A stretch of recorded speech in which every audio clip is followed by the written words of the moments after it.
Berita terbaru dari Danpio Channel. Angger Dimas ogah ikuti Tamara Tiasmara yang meneriaki Yuda Arpandi. Angger Dimas datang dan ikut menyaksikan proses rekonstruksi atau reka ulang adegan kematian anaknya Dante yang digelar di kolam renang kawasan Pondok Kelapa, Jakarta Timur. Pada kesempatan ini, Angger Dimas melihat Yuda Arpandi selaku tersangka saat melakukan rekonstruksi di kolam renang kawasan Pondok Kelapa, Durensawit, Jakarta Timur. Walau begitu, Angger Dimas enggan menemui Yuda. Bahkan, Angger Dimas tidak mau melihatnya secara dekat. "Buat apaan ngobrol dengan pelaku," kata Dimas Rabu 28 bulan 2 2024. Adapun Angger Dimas melihat rekonstruksi itu dari kejauhan. Berbeda dengan Tamara Tiasmara yang melihat rekonstruksi secara dekat. Bahkan Tamara Tiasmara sempat menemui Yuda Arpandi dan memberi pesan sinis.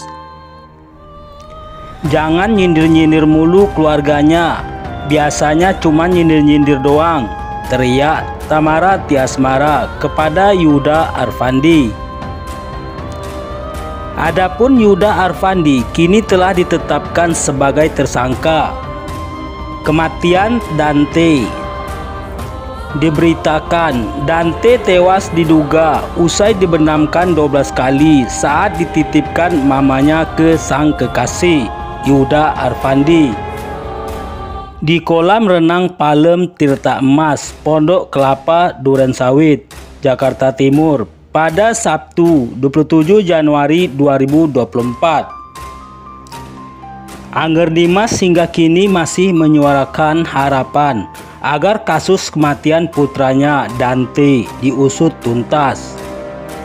Ia pun mengunggah postingan misterius bak mengungkap reaksi terkait terkuaknya dua kebohongan tersangka Yuda Arpandi yang juga ex pacar Tamara Tiasmara. Dalam unggahan terbaru, Angger Dimas memperlihatkan emoji bak tersenyum, namun juga mengisyaratkan kesedihan dengan latar belakang hitam.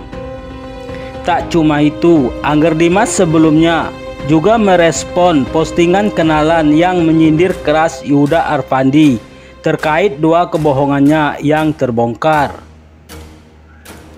"Malu dong, masih aja bohong, kawal terus." Demikian postingan kenalan yang direspon oleh Angger Dimas. Sebelumnya, polisi membeberkan hasil tes poligraf pada tersangka Yuda Arpandi. Ia rupanya dianalisa melakukan dua kebohongan berdasarkan hasil tes tersebut. Penyidik telah melakukan pemeriksaan terhadap tersangka yang dilakukan oleh ahli poligraf beberapa waktu lalu. Hasilnya sudah keluar, ada dua kebohongan yang didapat berdasarkan hasil pemeriksaan ahli poligraf, kata Kabid Humas Polda Metro Jaya Kombes Ade Arisam Indradi dalam jumpa pers pada Senin 18 bulan 3 2024 tentang browsing CCTV kolam renang.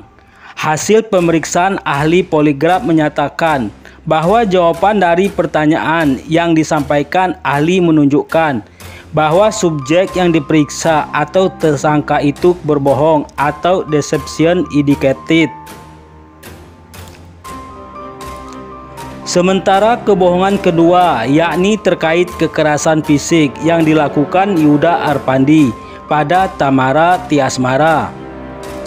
Meski menyangkal, hasil tes poligraf mengungkap fakta berlawanan.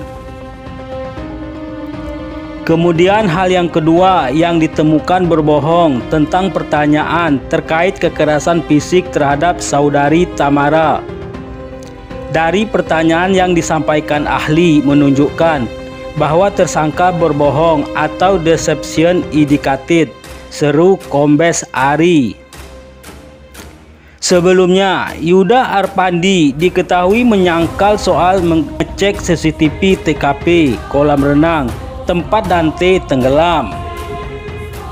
Hal ini terungkap saat ia menjalani rekonstruksi. Namun, pada saat adegan ke-13 yang mana posisi itu sudah menuju ke kolam renang, ada satu adegan di mana tersangka ini tidak mengakui bahwa telah mengakses internet untuk mengecek di lokasi apakah ada CCTV atau tidak, kata Kombes Ari. Pada faktanya tersangka mengecek CCTV melalui browsing. Ini telah dibuktikan dari analisis digital. Tersangka Yuda Arpandi mengakses CCTV melalui handphone. Ini berdasarkan analisis digital. Ini bisa diterapkan pasal 340 soal pembunuhan berencana. Nah, bagaimana menurut pendapat Anda?